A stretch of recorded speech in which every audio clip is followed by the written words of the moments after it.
Welcome to the second episode of Rare Graphics Cards. In the previous video, we took a look at the popular but elusive VideoLogic PCX2.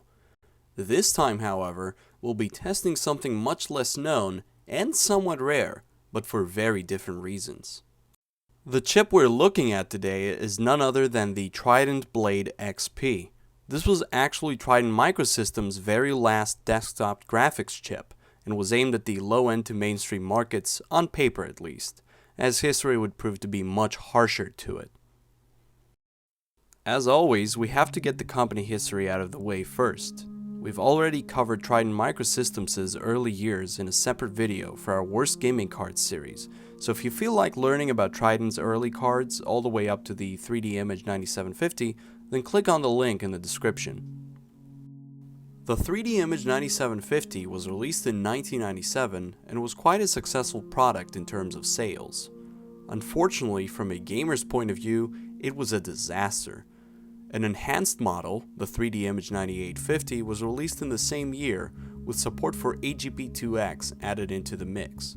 But it fared much worse commercially and shared pretty much all of the same bad habits as its predecessor. So it ended up being pretty much forgotten and is quite hard to track down nowadays, since almost no one wanted it at the time. It took Trident a couple more years until they released what was arguably their first really usable 3D accelerator. That would be the Blade 3D chipset, which offered good image quality and was able to run 3D games adequately at 640 to 480. Unfortunately for Trident, the competition had already begun using dual pipeline chips with 32 megabytes of memory, while resolutions of 800 to 600 pixels or 1024 to 768 and even higher were already feasible for such cards by the time the Blade 3D arrived. Blade 3D was stuck to a single pipeline with 8 megabytes of memory, so it had no chance of competing with the big boys, and it ended up in the low-end bracket. The following year, Trident announced a new chip with dual pipelines clocked at 200 MHz and support for up to 32 megabytes of RAM. This was the Blade XP, but of course there were some delays and the new chip eventually hit the market in 2001 with a more realistic clock of 166 MHz. Along with the Blade XP, some lower-end variants called Blade T64 and Blade T16 were also announced. The T64 was downclocked to 143 MHz and was limited to a 64-bit memory bus, whereas the T16 model had even lower clocks and featured only 16 megabytes of memory. The Blade XP was supposed to feature a 128-bit memory bus, which along with the announced 332 million pixels per second and 1328 million texels per second, could have proven to be a worthy competitor. Sadly, the only known 128-bit version seems to have only been presented at Computex 2001 and reviewed by Tom's Hardware. And as you probably expect, it was the slowest of all tested cards, with the SIS 315 beating it and the GeForce 2 MX400 producing a score that was twice as high. So, the few manufacturers willing to use the Blade XP on their products never bothered with the more expensive 128-bit memory bus, and instead released cards limited to the cheaper 64-bit memory bus. The Blade XP moniker quickly disappeared from chips, Trident's official website, and all marketing material, and was replaced by the Blade T64 moniker instead. The card we tested comes from an unknown manufacturer, and like pretty much all the other models around, is limited to a 64-bit memory bus. Core and memory clocks come in at 166 MHz, and the memory size is 32 megabytes of SD RAM. For the comparisons, we'll be using an NVIDIA Riva TNT2 Pro clocked at 143 MHz, which was 2 years old by this point. Memory size and clocks are the same, but the Riva has a 128-bit memory bus. Much like the Blade XP, it too supports AGP4X, DirectX 6, and OpenGL 1.5. With its 2 pipelines able to render only 2 textures per pass, the Riva TNT2 should be a clear loser, on paper at least. So let's have a look at the harsh reality. Unfortunately, driver options offer only the bare minimum, with the only available settings being desktop and video color tabs. Not a single option related to 3D. This means that some tests might be limited by VSync, because we haven't found a reliable way to turn it off at all times. In 3D Mark 99 Max, both cards showcase good image quality with no missing effects. The Riva is however about 33% faster in all tests.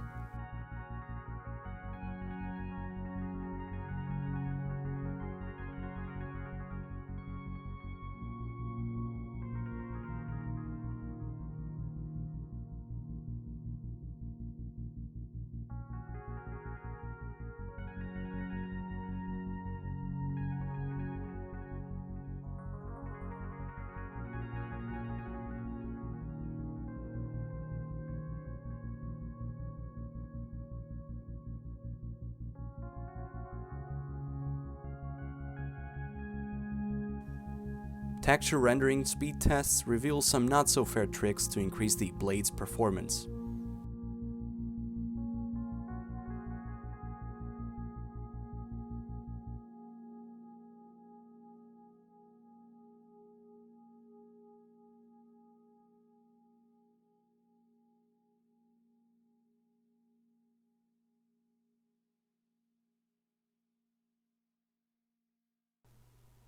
The fill rate test shows that the Blade XP lost a huge amount of its on-paper performance specs somewhere along the line. We're seeing a deficit of around 1200 megatexels compared to a mere 61 megatexels on the TNT2. Also, trilinear texture filtering decreases performance by a whopping 34% compared to just 10% on the TNT2.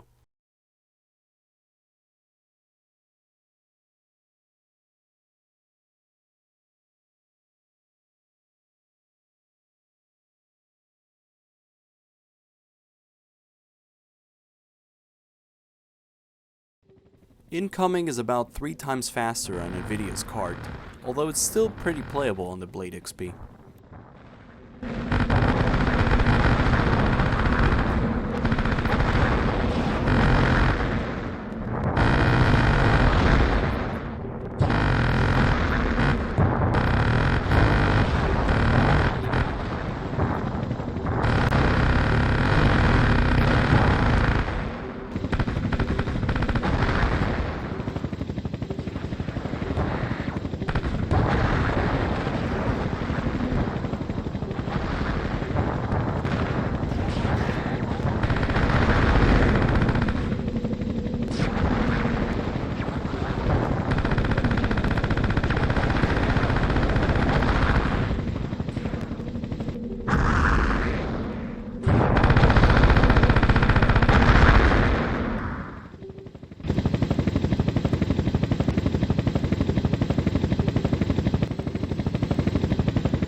GLQuake paints a similar picture, with the Blade XP being 3 times slower than the TNT2 and having a hard time to maintain 30 FPS on average.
The more modern Quake 3 Arena demo, along with the 800-600 resolution, proves to be a little bit too much for the Trident card.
Half-Life shows some good numbers, which sadly only occur in smaller areas. Once you enter bigger areas, the frame rate drops below 30 FPS. The time is 8:47 a.m. Current topside temperature is 93 degrees, with an estimated high of 105. The Black Mesa compound is maintained at a pleasant 68 degrees at all times.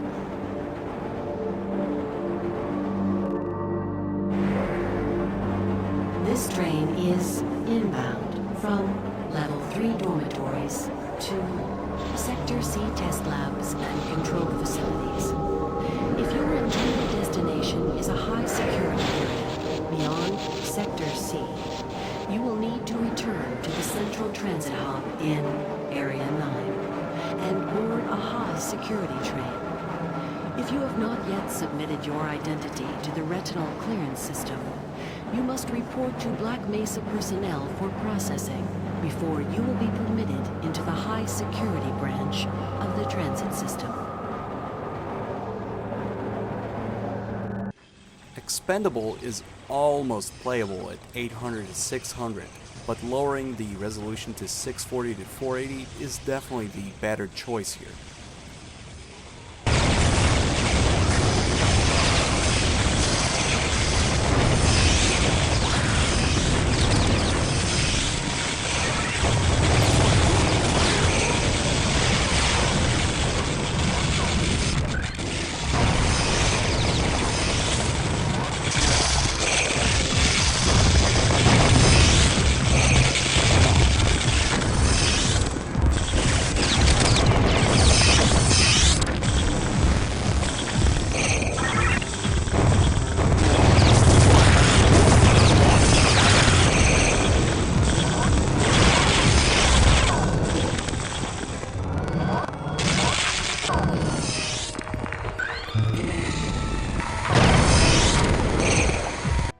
Unreal averages 24 FPS at 800 to 600, again proving that it's a little too much for the poor Trident.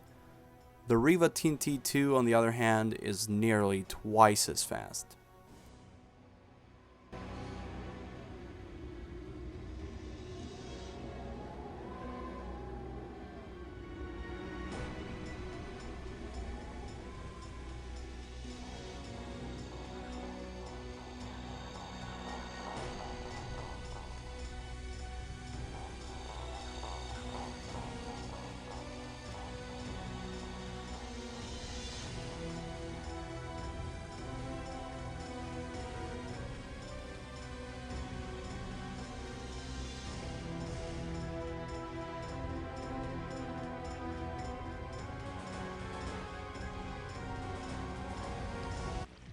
The Unreal Tournament demo showcases better frame rates at around 33 FPS, but the tested level is fitted with small areas, so larger maps could cause greater slowdowns.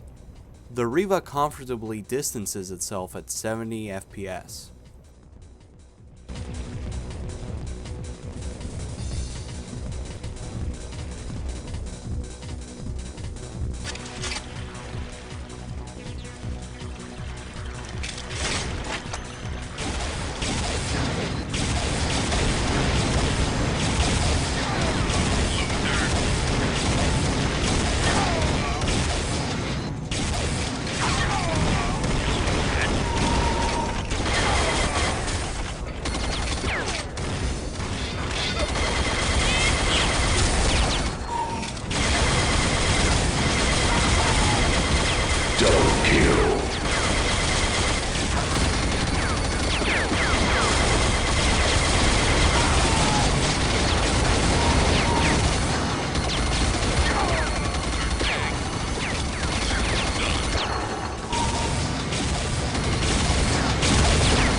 Aliens vs Predator Gold at 800, 600, and 32-bit color depth makes for a surprisingly demanding game, with the Blade XP never managing to break the 20 FPS marker, and the Riva barely staying above 30 FPS.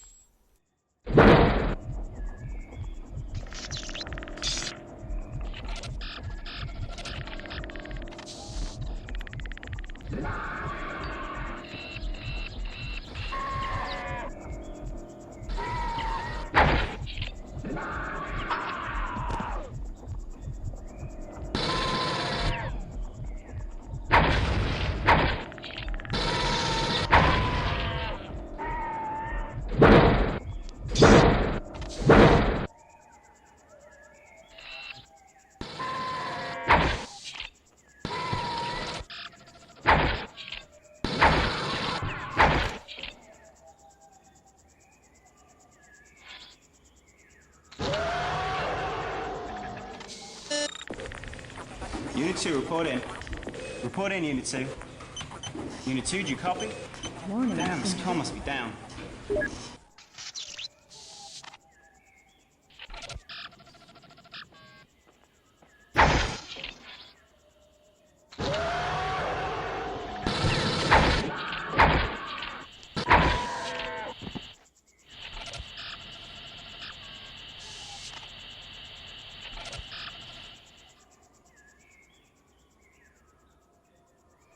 Warning, intruder alert.